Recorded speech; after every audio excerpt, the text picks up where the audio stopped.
Assalamualaikum warahmatullahi wabarakatuh. Alhamdulillahi rabbil alamin. Salatu wassalamu ala nabiyyina Muhammadin wa ala alihi wa ashabihi wa man tabi'ahum bi ihsanin ila yaumiddin. Rabbi shrah li sadri wa yassir li amri wahlul 'uqdatam min lisani yafqahu qawli. Subhanaka la ilma lana illa ma 'allamtana innaka antal alimul hakim. Allahumma 'allimna ma yanfa'una wanfa'na bima 'allamtana wa zidna ilman ya rabbal alamin.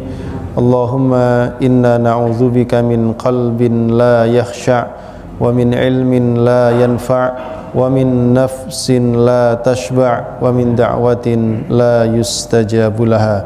Amin ya rabbal alamin. Masyiral muslimin, jamaah yang dimuliakan oleh Allah Subhanahu wa taala, tempat ternyaman dan paling tenang di dunia ini adalah majelis-majelis ilmu. Karenanya Rasulullah sallallahu alaihi wasallam menyebutnya dengan taman-taman surga. Beliau mengatakan, "Idza marartum bi riyadil jannah farta'u." Kalau kalian melewati taman-taman surga, maka nikmatilah. Manusia banyak menghabiskan uang pergi ke tempat-tempat yang jauh, berekreasi, ke gunung-gunung, ke pantai-pantai, ke lautan, berbagai macam tempat di seluruh penjuru dunia untuk mencari kesenangan dan ketenangan. Tetapi kadangkala semua itu tidak bisa memenuhi apa yang mereka inginkan. Padahal di dalam agama kita, Islam, Rasulullah sallallahu alaihi wasallam menganjurkan kepada kita untuk mendapatkan ketenangan di majelis-majelis ilmu, di taman-taman surga. Makanya orang tuh kalau udah masuk ke majelis ilmu mesti tenang. Ya, pulang tambah tenang. Ya. Dan mudah-mudahan ini menjadi satu kebaikan untuk kita dunia dan akhirat insyaallah. Amin ya rabbal alamin. Kita akan melanjutkan kembali pembahasan kita, yaitu surah Al-A'raf ayat 148 dan 149. Di ayat sebelumnya menceritakan tentang Nabi Musa alaihissalam yang memenuhi panggilan Allah Subhanahu wa taala di bukit atau di gunung Tursina selama 40 malam untuk mendapatkan wahyu dan juga mendapatkan kitab Taurat. Nah, kemudian di ayat 148 ini sampai dengan 149 Al-Quran menceritakan tentang sisi lain dari Bani Israel yang baru saja ditinggalkan oleh nabinya, yaitu Nabi Musa alaihi salam. Meskipun di tengah-tengah mereka masih ada Nabi Harun yang sempat dititipi, diberikan pesan amanah oleh Nabi Musa untuk menjaga, merawat supaya Bani Israel ini tetap dalam kebaikan, tetap di atas petunjuk dan tidak melenceng dari jalan kebenaran.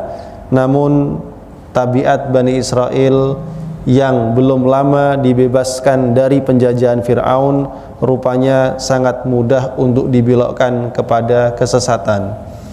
Kita mengingat di ayat sebelumnya juga disebutkan tentang karakter orang yang sombong, yang karena kesombongannya itu menjadikan dia kemudian tersesat dan jauh dari petunjuk Allah Subhanahu wa taala, yang menjadikan mereka tidak mau kemudian mengambil jalan petunjuk itu sebagai jalan kehidupan mereka. Wa iyyarau sabilar rusydi la yattakhiduhu sabila. Kalau mereka melihat jalan petunjuk, mereka tidak mau menjadikannya sebagai jalan kehidupan. Wa iyyarau sabilal ghayyi yattakhiduhu sabila. Sebaliknya, kalau mereka melihat jalan kesesatan, maka mereka justru berbondong-bondong ya untuk mengikutinya. dzalika bi annahum kadzdzabu bi ayatina wa kanu anha ghafilin. Semua itu disebabkan karena mereka mendustakan ayat-ayat Allah dan mereka adalah orang-orang yang lalai. Nah, kita akan melihat wujud nyata dari apa yang Allah ceritakan ini di ayat 148 dan 149. Allah Subhanahu wa taala berfirman ayat 148, A'udzubillahi minasyaitonir rajim. Wattakhadha qaumu Musa min ba'dihi min khuliyihim ijlan jasadan lahu khuwar. Alam yarau annahu la yukallimuhum wa la yahdihim sabila ittakhadhuhu wa kanu zalimin. Wattakhadha, dan telah menjadikan qaumu Musa, kaumnya Nabi Musa, Bani Israel, mim ba'dihi, setelah kepergian Nabi Musa ke Gunung Tursina, min khuliyihim, mereka membuat dari perhiasan yang mereka miliki, ijlan, yaitu patung anak sapi, jasadan, yang jelas wujudnya, jadi benar-benar patung berbentuk anak sapi, lahu khuwarun, yang memiliki suara. Jadi mereka ini setelah ditinggal Nabi Musa alaihissalam, selang tidak lama kemudian mereka mengumpulkan perhiasan-perhiasan yang mereka miliki, lalu kemudian mereka melebur perhiasan tersebut, lalu dibuat menjadi patung anak sapi. Dan orang yang berperan besar dalam pembuatannya adalah bernama Samiri. Nah, ini tentu kisah yang sangat masyhur. Ya, Samiri ini yang membuat. Ya, dibuat sedemikian rupa, ada namanya Pak Samiri di sini. Ya. Dibuat sedemikian rupa sehingga dibuat ada lubangnya, di bagian mulutnya ada lubangnya, yang dari lubang itu kalau terkena angin, masuk ke dalam angin ke dalamnya, maka dia mengeluarkan suara seperti anak sapi. Nah, ini menurut satu riwayat. Menurut riwayat yang lain memang benar-benar bisa bicara. Ya, ada beberapa pendapat yang diungkapkan Ibnu Katsir dalam hal ini. Ya. Ala kulli hal jamaah rahimakumullah, tidak penting apakah dia bisa bicara atau tidak. Yang pasti ini adalah berhala, patung yang mereka ciptakan sendiri, lalu dikatakan oleh Samiri kepada mereka, inilah Tuhannya Musa dan Tuhan kalian semuanya. Maka mereka kemudian menyembah patung anak sapi ini. Fanasi, maka mereka lupa tentang ajaran tauhid yang diajarkan oleh Nabi Musa alaihissalam. Ya, padahal beberapa waktu sebelumnya, ketika mereka baru saja menyeberangi lautan, mereka melihat satu kelompok masyarakat, satu penduduk yang menyembah patung, dan juga patungnya patung sapi. Ya, mereka tertarik untuk memiliki Tuhan seperti yang mereka miliki, dan mereka meminta kepada Nabi Musa untuk dibuatkan patung berhala sebagaimana yang mereka miliki untuk disembah. Masih ingat ya kisahnya, beberapa waktu lalu kita sampaikan.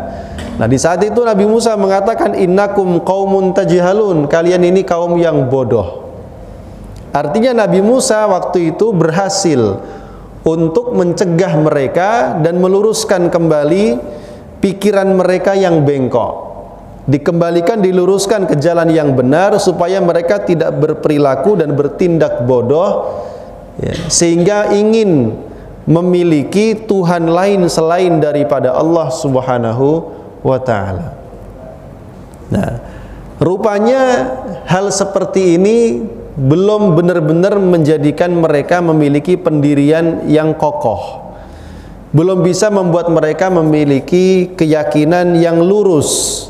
Rupanya iman mereka, keyakinan mereka masih sangat lemah, ya, sangat labil, dan masih mudah untuk digoyahkan dengan bisikan-bisikan yang sangat sederhana. Dan ini juga menunjukkan bahwa orang-orang Bani Israel ini cara pandang materialistiknya belum hilang di dalam diri mereka. Cara pandang materialistik itu berarti mereka menginginkan segala sesuatu itu bisa dilihat, bisa disentuh, bisa dirasakan secara langsung oleh panca indera. Ya.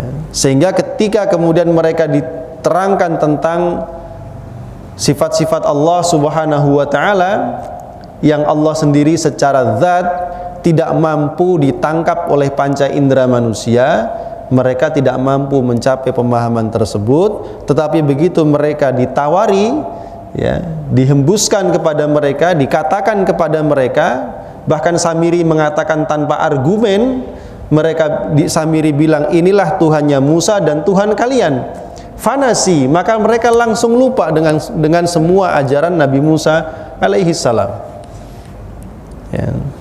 Ini tentu kalau disebut Nabi Musa sebagai kaum yang bodoh, ya memang seperti itu adanya. Padahal mereka baru dibuat, ditunjukkan hanya dengan patung anak sapi yang mengeluarkan suara. Suaranya suara apa? Ya suara anak sapi. Apa istimewanya suara anak sapi, Pak? Ya, patungnya bisa ngeluarin suara. Suaranya suara anak sapi. Apa istimewanya? Tapi seperti itulah kemudian kesesatan telah merasuki Bani Israel, sehingga dengan sangat mudahnya mereka disesatkan kembali ke jalan yang buruk. Ya. Nah, Nabi Harun alaihissalam tentu tidak tinggal diam. Beliau menasehati, mencegah, melarang dengan sekuat tenaga dan kemampuan yang beliau miliki. Tapi apa yang terjadi? Mereka menolak semua nasihat dan juga ajakan Nabi Harun alaihi salam. Bahkan mereka justru mencoba untuk membunuh Nabi Harun, ya, dan mereka justru kemudian mengatakan, kami tidak akan meninggalkan peribadatan kami kepada patung anak sapi ini sampai Musa kembali kepada kami. Maka itu yang terjadi, mereka tetap menyembahnya sampai Nabi Musa kembali kepada mereka. Ya.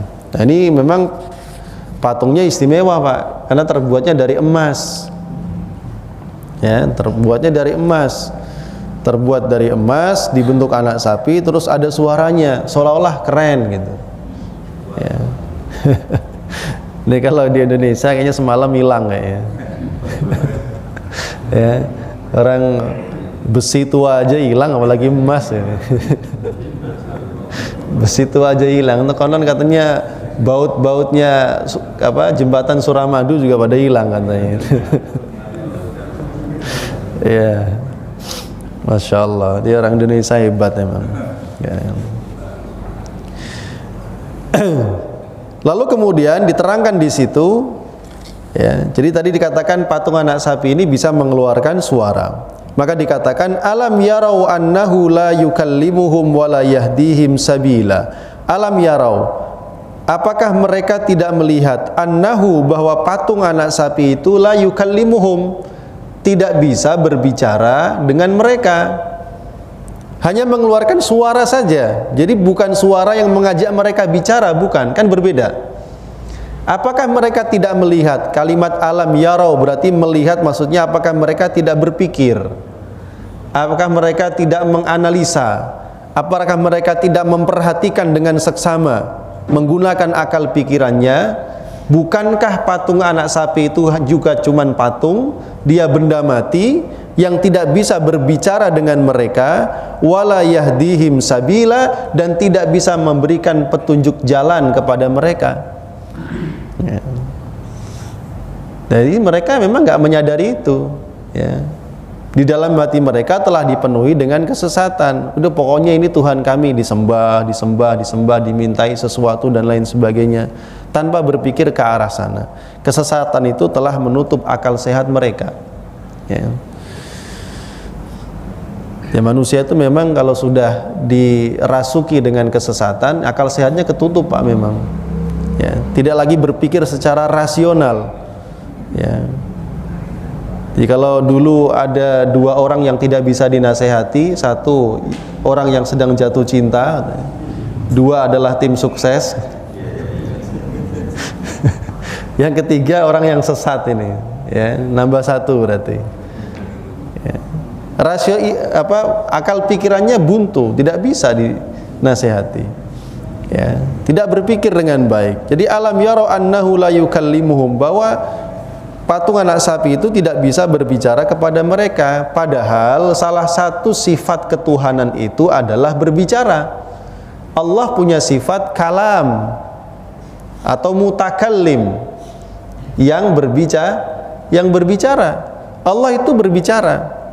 Ya, walaupun bagaimana cara Allah berbicara dan seperti apa pembicaraannya bukan ranah kita untuk memikirkan sampai ke situ. Tapi Allah berbicara. Rasulullah sallallahu alaihi wasallam bersabda, ketika Allah Subhanahu wa taala ingin menyampaikan sesuatu, maka beliau menyampaikan dalam bentuk wahyu. Ya. Nah, wahyu kan bermacam-macam. Kalau kepada Nabi ya disebutnya wahyu, kepada selain Nabi disebut ilham. Ya.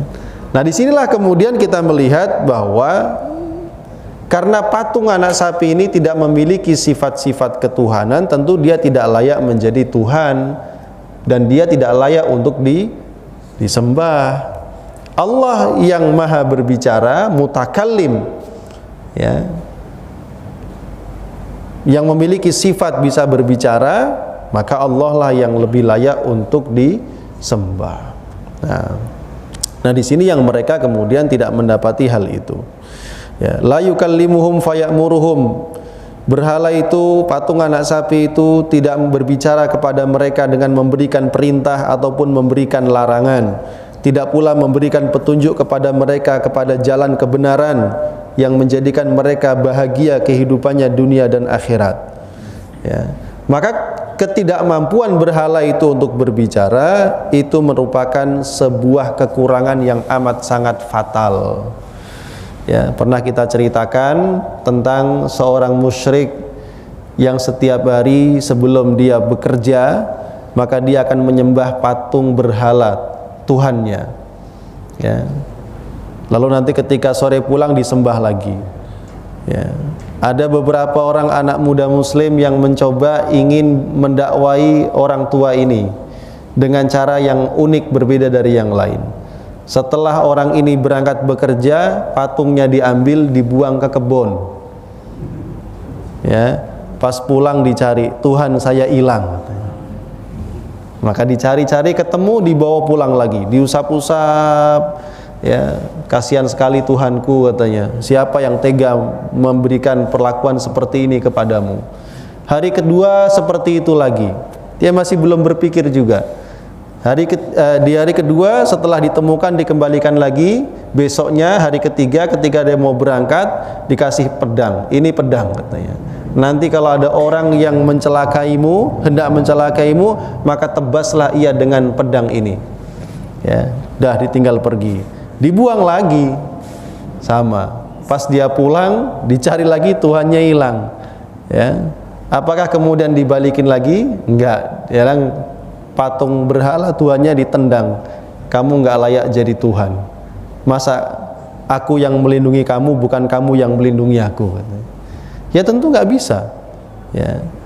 Jadi itulah yang tadi saya katakan, orang itu dalam kesesatan dia tidak berpikir secara rasional. Ya. Dia yang bicara kepada Tuhannya, bukan Tuhan yang bicara kepada dia.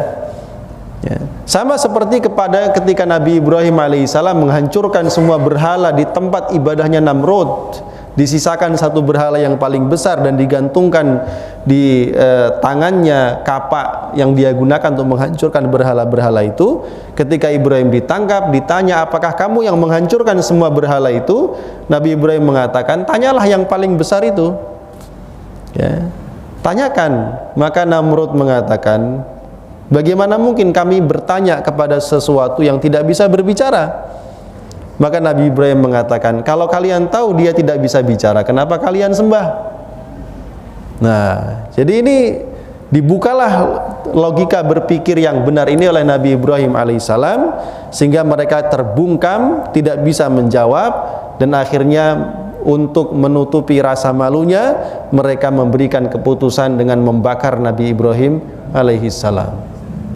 Ya, jadi kalau kesesatan itu kalah, ya, tidak punya argumen lagi, ya cara satu-satunya adalah membungkam orang yang melawan mereka dengan cara apapun. Karena itu kemudian jamaah rahimakumullah, karena berhala tersebut tidak bisa berbicara, maka bagaimana mungkin mereka menjadikannya sebagai sesembahan? Ya, tentu Tuhan yang demikian tidak layak disebut sebagai Tuhan karena dia tidak bisa memberikan petunjuk kepada apapun. Ya. Lalu kemudian dilanjutkan di ayat berikutnya, ittakhadhuhu, mereka tetap menjadikannya sebagai sesembahan. Ya, ya tadi mana memang tidak berpikir, ya. Wa kanu zalimin, dan mereka itu adalah orang-orang yang zalim. Kenapa disebut sebagai orang yang zalim? Kenapa, Pak?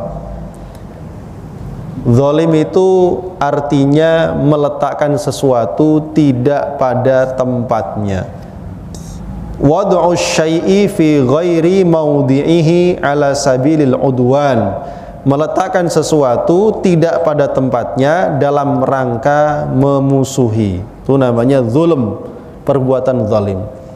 Nah, orang-orang ini telah menjadikan patung anak sapi diposisikan pada posisi Allah Subhanahu wa ta'ala, atau mereka telah mengambil, ya, secara ilegal sifat-sifat Allah, hak-hak Allah untuk disembah, dimuliakan, diagungkan. Mereka ambil semua itu, dipindahkan kepada patung anak sapi yang tidak berhak mendapatkannya.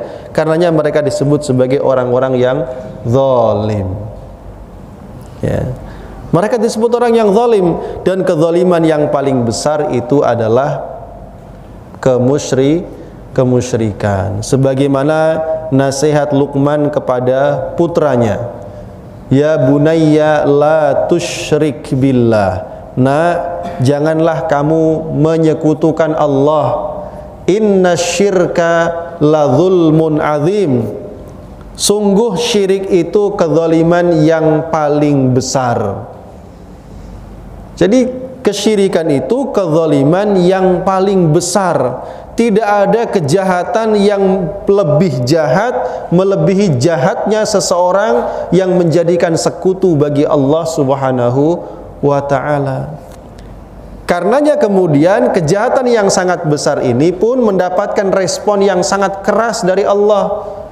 Apa respon Allah? Innallaha la yaghfiru ayyushraka bihi, Allah tidak akan mengampuni kalau Allah itu disekutukan dengan yang lain.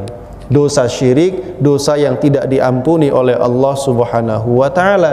Karenanya orang yang meninggal dunia dalam keadaan menyekutukan Allah, maka tempatnya adalah di neraka untuk selama-lamanya, meskipun di dunia dia melakukan banyak kebaikan kepada sesama manusia.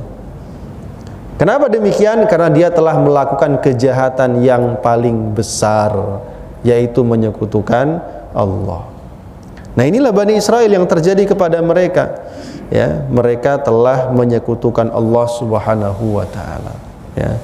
Nah, zalim itu bertingkat-tingkat. Kalau kesyirikan, kezaliman yang paling besar, maka dosa-dosa besar ada di bawahnya lagi, dan seterusnya.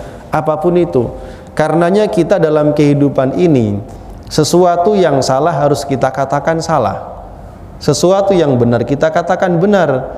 Jangan sampai sesuatu yang salah karena dilakukan oleh banyak orang, lalu kemudian kita katakan lumrah. Ya. Lumrah lah, biasa itu. Ya. Loh, kok bisa? Padahal Allah mengatakan itu perbuatan yang terlarang. Ya.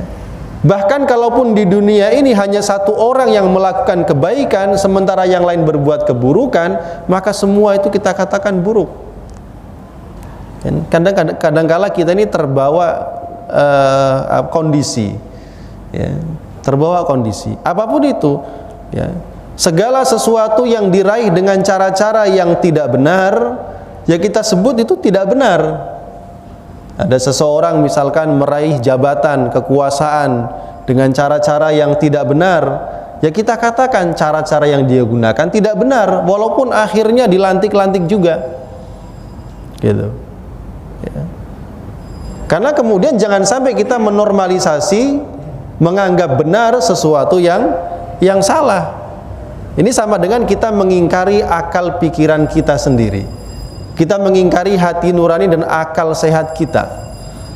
Ya. Nah, ini Bani Israel mencoba memaksakan diri untuk menganggap perbuatan ini sebagai perbuatan yang benar, sebagai perbuatan yang baik. Ya. Ingin menormalisasi keburukan. Ya. Maka hal ini tidak bisa diterima. Karena ya nanti ketika Nabi Musa alaihissalam kembali pulang kepada mereka, beliau marah semarah-marahnya. Ya. Siapa yang menjadi sasaran? Nabi Harun alaihissalam. Nabi Harun mengungkapkan berbagai macam argumen-argumen bahwa beliau telah melakukan pencegahan dan lain sebagainya, menasihati mereka, bahkan beliau hendak dicoba untuk dibunuh. Ya. Maka Nabi Musa alaihissalam ini begitu luar biasa beban beratnya di dalam mendidik Bani Israel, mengembalikan mereka kepada jati diri yang sebenarnya sebagai hamba Allah yang mengesakannya dan tidak menyekutukannya dengan sesuatu apapun. Ya. Nah, ma'asyiral muslimin jamaah rahimakumullah, ya. Ini merupakan syirik besar, ya, yang menjadikan seseorang itu keluar dari Islam, menyembah sesuatu selain daripada Allah Subhanahu wa taala. Baik, di ayat berikutnya, walamma suqita fi aydihim wa ra'au annahum qad dhallu qalu la illam yarhamna rabbuna wa yaghfir lana lanakunanna minal khasirin. Walamma suqita fi aydihim, dan ketika mereka telah menyesal dan menyadari bahwa perbuatan mereka adalah perbuatan yang salah dan sesat, tentu ini setelah proses yang panjang, ya, akhirnya mereka sadar, akhirnya mereka menyesal. Wara'au, dan mereka melihat, menyadari, annahum, bahwasanya mereka qad dhallu, telah tersesat, ya. Mereka telah menyadari bahwa mereka telah salah jalan. Qalu, maka mereka berkata, la illam yarhamna, maka seandainya tidak mengasihi, merahmati kami Rabbuna, Tuhan kami, wa yaghfir lana, dan tidak mengampuni dosa-dosa kami, lanakunanna, pastilah kami akan menjadi minal khasirin, termasuk golongan orang-orang yang merugi. Tapi ini setelah masa yang panjang nanti. Nabi Musa balik tadi marah-marah dan segala macam. Ya, nanti kita akan lihat Nabi Musa itu saking marahnya, kitab Taurat yang diterima itu langsung dibuang, dilempar. Ya, saking marahnya, terkejut melihat umatnya yang ditinggalkan awalnya masih bertauhid, mengesahkan Allah Subhanahu wa taala, cuman 40 hari ditinggal pergi, pas balik lagi udah nyembah patung sapi. Ya, kan luar biasa. Kalau dulu di kota Madinah di zaman Rasulullah sallallahu alaihi wasallam, ya, Nabi itu pernah marah, ya, dengan hampir saja, kata beliau, hampir saja aku perintahkan orang-orang itu untuk membakar rumah mereka yang tidak mau berangkat sholat berjamaah ke masjid. Itu di zaman Nabi. Kata Nabi, saking marahnya, hampir saja aku meminta kepada sahabatku untuk membakar rumah mereka yang tidak mau berangkat berjamaah ke masjid. Ya, itu beda kualitas, ya. Umatnya Nabi Muhammad enggak jamaah aja sampai segitu nabinya. Ya, tapi umat Nabi Musa bukan cuma enggak sholat, tapi sudah benar-benar meninggalkan ajaran Allah. Ya. Tapi begitu mereka menyadari, setelah diberikan nasihat oleh Nabi Musa, mereka sadar, ya, maka mereka kemudian berdoa dan menyesal, memohon ampunan kepada Allah Subhanahu wa taala. Kita lihat di sini kalimatnya la illam yarhamna rabbuna wa yaghfir lana. Yang pertama diminta adalah rahmat Allah. Ya. Baru yang kedua ampunan Allah. Karena yang menjadi penyebab turunnya ampunan Allah itu adalah rahmatnya. Ya. Manusia tidak mungkin mendapatkan ampunan Allah kecuali setelah mendapatkan rahmatnya Allah Subhanahu wa ta'ala. Bahkan ketika mereka menyekutukan Allah dan Allah tidak lantas menghukum mereka, masih membiarkan mereka hidup, itu juga merupakan rahmatnya. Kalau seandainya Allah mau begitu manusia itu kemudian melakukan perbuatan dosa besar seperti syirik yang tadi kita jelaskan sebagai kezaliman yang paling besar, ya, kalau Allah berkehendak langsung mengazabnya, dalam sekejap Allah mengazabnya dengan cara yang amat sangat mudah. Tetapi kenapa Allah biarkan?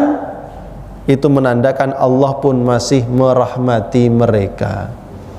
Siapa tahu masih mau sadar nanti kalau nabinya balik, dinasehati masih mau sadar. Ternyata mereka mau sadar, ya, dan mereka menyesal dan bertaubat kepada Allah. Ya Allah, wa illam yarhamna rabbuna wa yaghfir lana lanakunanna minal khasirin. Pastilah mereka termasuk ke dalam golongan orang-orang yang sangat merugi. Jadi kita melihat tentang contoh Bani Israel yang begitu luar biasa ini. Itulah mengapa kemudian Bani Israel itu menjadi bangsa yang paling sering disebut di dalam Al-Quran, karena proses pembinaannya yang begitu rumit, begitu sulit, membutuhkan perjuangan.